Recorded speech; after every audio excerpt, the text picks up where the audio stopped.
Welcome friends, स्वागत है आप सभी का एक बार पुनः हमारी ऑनलाइन प्लेटफॉर्म एमपीएस मोटिवेटर्स पर। Myself Mukesh Kumar Pandey. So well friends, today it is the summary session. और समरी सेशन में हम जानेंगे कविता का सारांश हिंदी में, सारांश इंग्लिश में, वन बाय वन। तो चलते हैं friends, class 12th Bihar board 2024 में होने वाली परीक्षा के लिए पेपर इंग्लिश पोइट्री सेक्शन से हम पहुंच चुके हैं। It is the poem number 9 and it's name is snake. और कविता स्नेक को लिखने वाले जो स्पीकर हैं, जो कवि हैं, जिनका नाम है D.H. Lawrence. The full name is David Herbert Lawrence. So well friends, Kavita number 9 snake, इसका हम लोग आज चर्चा करेंगे समरी सेशन में। जानेंगे सारांश हिंदी में, उसके बाद सारांश अंग्रेजी में वन बाय वन। हमने अपने प्रीवियस सेशन इंट्रोडक्शन सेशन में कविता नंबर 9 का इंट्रोडक्शन सेशन में हमने कविता का उद्देश्य जाना था और कवि D.H. लॉरेंस का हमने कंप्लीट इंट्रोडक्शन भी जाना था। And it is the part number 2। Part number 2 means summary session, और समरी सेशन में हम सारांश जानेंगे हिंदी में, अंग्रेजी में। तो चलते हैं। कविता जो है स्नेक D.H. लॉरेंस के द्वारा लिखी गई है, जिसमें एक स्नेक, एक सांप का जिक्र किया गया है। और कहानी कुछ इस प्रकार सी है। सुबह का समय है, बहुत ज्यादा गर्मी है, गर्मी का मौसम है। It was the morning time, सुबह का समय था। एक सांप बहुत प्यासा अपने बिल से निकल करके और कवि के कैंपस में आ गया था। एक पेड़ के नीचे में वाटर ट्रो था, पानी का टब था, या कह सकते हैं नाद, जिसमें हम लोग अपने मवेशी को खिलाते हैं। पानी उसमें पेंदी में पानी था और उसके ऊपर एक नल लगा हुआ था, वाटर टैप। तो वह जो वाटर ट्रो था, जो पानी का टब था, वो जहां पर रखा गया था वहीं पर दीवार से एक वाटर टैप भी उसमें लगा हुआ था, ताकि पानी उसमें नीचे खोलने पर गिरेगा। बगल में एक बहुत ही खुशबूदार और छायादार एक वृक्ष था। और गर्मी के समय में सभी लोग ठंडे जगहों पर बैठना पसंद करते हैं। सांप अपने बिल से निकल करके और उस पानी के टब के पास में आकर पानी पीने की बार बार चेष्टा कर रहा था। बार बार टब में मुंह डाल रहा था, लेकिन पानी जो था उसके पेंदी में था, टब के पेंदी में था। सांप वहां तक नहीं पहुंच पा रहा था, क्योंकि चारों बगल से जो वाटर ट्रो, पानी का टब था, उसकी हाइट ज्यादा थी। सांप उस पर नहीं चढ़ पा रहा था। ठीक उसी वक्त D.H. लॉरेंस को भी प्यास लगती है, बहुत ज्यादा गर्मी होने के कारण, और वह मिट्टी का घड़ा लेकर अपने हाथ में सीढ़ियों से नीचे उतरकर उसी पानी के टब के पास जाने लगता है। जैसे ही सीढ़ी से नीचे उतरता है कि उसकी नजर जाती है पानी के टब पर, देखता है कि एक सांप पहले से वहां पर मौजूद है, पानी पीने की चेष्टा कर रहा है। भयभीत हो जाता है कवि, D.H. लॉरेंस डर जाते हैं, वहीं खड़े हो जाते हैं, आगे नहीं बढ़ते हैं। मन में सोचते हैं कि सांप पानी पीने आया है या फिर किसी को काटने आया है, समझ नहीं पा रहे थे। लेकिन गर्मी का दिन, सांप बहुत ज्यादा प्यासा था, पानी के पास आया था। वाटर टैप से पानी एक एक बूंद ड्रिप कर रहा था, टिपक रहा था। वही जो पानी टपक रहा था, उसी को सांप क्या करता है, अपने लंबे गर्दन उठा करके और धीरे धीरे एक एक बूंद पानी अपने गर्दन में लेने लगता है। अब उसके मुंह से लंबे गर्दन होते हुए एक एक बूंद पानी उसके पेट में जाने लगता है। सांप धीरे धीरे पानी पीना शुरू कर दिया। D.H. लॉरेंस खड़े हैं, खड़े होकर के देख रहे हैं घटना को। इनके मन में बार बार तरह तरह के शंका उत्पन्न हो रही है। सांप को मार दिया जाए कि इसको छोड़ दिया जाए, यह काटने के लिए आया हुआ है कि पानी पीने के लिए आया हुआ है। इनके मन में तरह तरह की अब भ्रांतियां और भ्रम उत्पन्न हो रहे हैं। D.H. लॉरेंस डिसाइड नहीं कर पा रहे थे क्या किया जाए सांप के साथ, क्योंकि सांप एक अतिथि के भांति उस कैंपस में आया था पानी पीने के लिए। वो किसी को काटने, डसने या बाइट करने नहीं आया था। और ये बात D.H. लॉरेंस भी समझ रहे थे कि सांप बहुत ज्यादा प्यासा है, पानी पीने आया हुआ है। फिर भी उनके मन में ऐसी भावनाएं आ रही थी कि सांप को मार दिया जाए, क्योंकि वह बहुत विषैला सांप था और विषैला सांप अगर किसी को काट लेता है तो उसकी मृत्यु हो जाएगी। यही सब बात उनके मन मस्तिष्क में चल रही थी। तब तक सांप पानी पी करके बहुत ज्यादा एनर्जी में आ गया। अब वह मुंह से हवा फेंकने लगा और धीरे धीरे अपने बिल के तरफ जाने लगा, जिस फिशर से, जिस बिल से निकल करके वह आया था। कभी डिसाइड नहीं कर पा रहा था क्या करे, उसको मार दे कि छोड़ दे।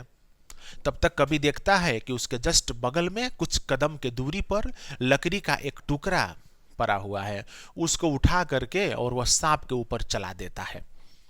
कभी के मन में तो ये ऐसी विश्वास नहीं था कि यह सांप को जाकर के चोट करेगा लकड़ी, लेकिन लकड़ी का टुकड़ा जाकर के और सांप के पीठ पर जबरदस्त वार करता है। तब तक सांप आधा बिल में चला गया था, आधा उसका हिस्सा बाहर था शरीर का। उसी आधा हिस्सा पर जाकर लकड़ी से चोट लगती है। सांप एकदम छटपटाते हुए, दर्द से परेशान होकर के शरीर को मोड़ते हुए किसी तरह से वह बिल के अंदर चला जाता है। कभी बहुत ज्यादा परेशान हो जाता है कि मैंने क्या किया, बहुत बड़ा पाप कर दिया, एक निर्दोष प्राणी को मैंने मार डाला, बहुत ज्यादा चोट पहुंचा दिया, मैंने बहुत बड़ी पाप कर दी और मुझे अफसोस करना पड़ेगा, मुझे पछताना पड़ेगा। यह ठीक उसी प्रकार की घटना है जैसे समुद्र में पानी वाले जहाज पर समुद्री पक्षी एल्बाट्रोस या और कई पक्षियां रेस्ट करने के लिए बैठते हैं। रेस्ट करने के लिए बैठते हैं और उस जहाज पर रहने वाले जहाज के चालक और चालक के जो दल के लोग होते हैं उस समुद्री पक्षी को पकड़ लेते हैं, उसको मार डालते हैं, उसको बनाकर खाना खा लेते हैं और बाद में अफसोस करते हैं कि ओह, मैंने एक ऐसे पक्षी को मार डाला जो आकर के रेस्ट कर रहा था इस जहाज पर। ठीक उसी तरह से डीएच लॉरेंस का हाल हो गया था। डीएच लॉरेंस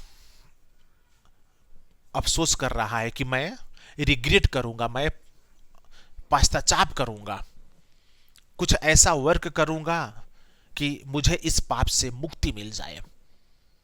इस तरह की घटना जो मेरे साथ हो गई है, इस घटना का पाप मुझे न लगे। सो वेल फ्रेंड्स, यह जो सारांश है मैंने आपको नटसेल में संक्षेप में बताया, लेकिन एकदम सटीक और एकदम परफेक्ट बताया जो इस कविता में लिखी गई है। वो सारी पॉइंट्स मैंने आपको एग्जैक्ट बताया जो डीएच लॉरेंस के द्वारा स्नेक कविता में लिखा गया है। तो ये रहा हिंदी का सारांश। उम्मीद करते हैं क्लास 12 के सभी स्टूडेंट्स 10 से 15 मिनट का समय निकालेंगे, हिंदी और अंग्रेजी दोनों सारांश को सुनेंगे और अपनी परीक्षा की तैयारी के लिए और ज्यादा प्रिपरेशन करने में उनको सहूलियत और आसानी होगी। तो चलते हैं friends, summary in English. So well friends, the poem Snake has been composed by D.H. Lawrence. David Herbert Lawrence was the full name of the poet. The poet was born in the year of 1885 in England and he died in the year of 1930. He was a modern poet of English literature. He was a poet of 20th century of the world. At the present poem, he has described about a snake who came in the morning time in the summer season for drinking water. It was the morning time and the snake was very thirsty due to hot. It was very hot day. He came from fisher and he reached towards the water trough which is under a tree under a water tap. A snake reached near the water trough and he was trying to take a little of drops inside his mouth, but the water was in the bottom of the water trough and he was not reaching near the water. Then he decided to take the water which being dripped from the water tap. The water was dripping from the water tap. One by one drop the snake was taking through his long throat in his stomach. At the same time, the poet D.H. Lawrence was coming down with pitcher from the stairs to drink. The poet was also very thirsty, and he had a pitcher. Suddenly he watched a snake reached before me near the water trough. He kept standing there, and he was watching the movement of the snake. Now inside his mind, he was not deciding. There was a confusion what to do for the snake, to kill or not. Just a snake came here for drinking water. He didn't came to bite anyone inside my campus. It was the hot day and the snake was very thirsty. But the confusion was inside the mind of the poet, and he was not deciding what to do. Meanwhile, a snake drank a lots of water, and now he was ready to go inside his pitcher. Now he was full of energy, and he was emitting air from his mouth. Suddenly, D.H. Lawrence picked up a clumsy log and threw on the snake. At the same time, a snake was entering its fissure, but the left body of the snake, on the left body of the snake, the wood went and heated. Due to heavy weight, the snake got suddenly hurt and convulsed its body due to heavy pain. Now the D.H. Lawrence became very sad, and he thought, what did I did a mistake? Really it was a mistake. Really it was a sin because I killed the snake. The snake didn't bite me.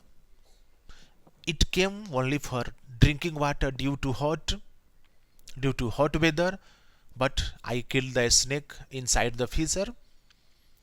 I went to regret for this sin, just like the albatross which was killed by the ship in the ocean. And after 1 year, just like a king went to the exile for the regrets of his sin, just like, and in the same, D.H. Lawrence will go for 1 year for the regrets, and after 1 year he will complete his regret, and he will once again see the snake come out from the fissure in the campus. So well friends, कविता बहुत सुंदर ढंग से एक सांप के बारे में लिखी गई है, जो D.H. लॉरेंस के द्वारा लिखी गई है, जो इंग्लैंड के रहने वाले थे। एक सांप, बहुत प्यासा सांप था, गर्मी का समय था, पानी पीने के लिए आ गया था, जिसको मार दिया गया D.H. लॉरेंस के द्वारा, बहुत ज़्यादा चोट पहुंचाई गई। तो कहानी इस स्नेक का यही है। उम्मीद करते हैं क्लास 12 के स्टूडेंट्स जो 2024 में अपनी बोर्ड परीक्षा की तैयारी कर रहे हैं, उनके लिए हमारा आज का सेशन एकदम से फ्रूटफुल होगा। देखिए हमारा वीडियो, अपने ग्रुप में शेयर कीजिए, पॉजिटिव कमेंट कीजिए, सब्सक्राइब कीजिए हमारे चैनल को। मिलते हैं नेक्स्ट सेशन में for the poem number 10th, और यह poem number 10th last and the final poem होगा class 12th Bihar board English paper poetry section से। तो देखते रहिए हमारा channel MPS motivators. Till then thank you very much.